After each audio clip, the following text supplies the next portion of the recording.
It's not what you have experienced, and therefore we respectfully disagree with that.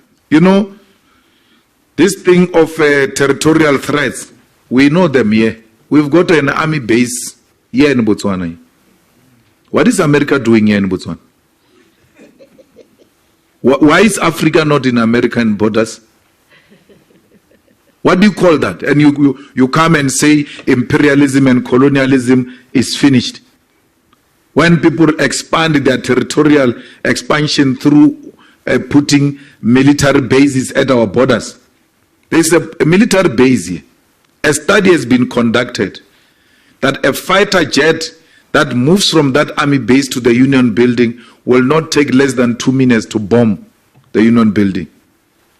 If a war is declared with America, America does not have to assemble any resource from Washington or anywhere else to come here. They are already here. What do you call that? It's democracy. It's free world. We must celebrate that and say, no, imperialism is no longer there. It's in our head. We understand what Putin is fighting against because we have it here. Here. What is it doing here? We never went to Asia. We never went to Europe. We never went to America. We are here. We don't establish bases anywhere. Why should you establish bases in military bases in our continent? And when we speak, it's called old-fashioned politics. That they are out of fashion. There's no such a thing as imperialism. When imperialism is breathing on our neck, yeah, we're not going to allow that. We are going to expose that American military base here all the time in the platforms we get and educate our people that this is exactly what Putin is fighting against. America will not allow that. That Russia must go and establish a military base in Cuba with missiles facing the USA. They won't allow that.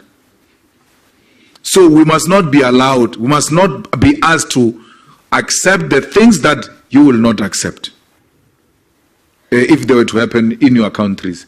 And that's what we are talking about when we speak about NATO and peace not going together. So, ladies and gentlemen, it doesn't mean enmity. We're not enemies. We engage robustly. Our policies can be challenged the same way we challenge your policies. We are open for engagement. South Africa is open for investment in our own terms. We know what multinational companies have done to our economy, coming to milk our resources, leaving us dry. The case in point is a place called Marikana. Just go and see what the London mine did there and what Sibanye is doing there. To date, with a huge operation of a mine just next to it, there is no water, there's no tar road, there's no electricity, there are no houses, no proper schools. People are squashed in one place. Yet, a stone thrown away, there is a mine. We cannot allow that to continue as is under the EFF. We want a mine that will benefit our people. Why do people say, no, the state must not own a bank in South Africa? Because there are private banks. Why do you need a state bank? Because they want to continue to exploit people and charge them high interest. Why do you say you don't want the state to be in the bank, but the state is in hospitals? There is private hospitals, there is state hospitals. There is private schools, there is state schools. There must be private banks and state banks. And the private hospitals and schools and private everything, even where the state participate, the private sector still maximize profit, even when there is an option of a state. We will not close them down under the EFF. We will do what Kenya did. We will not close private schools.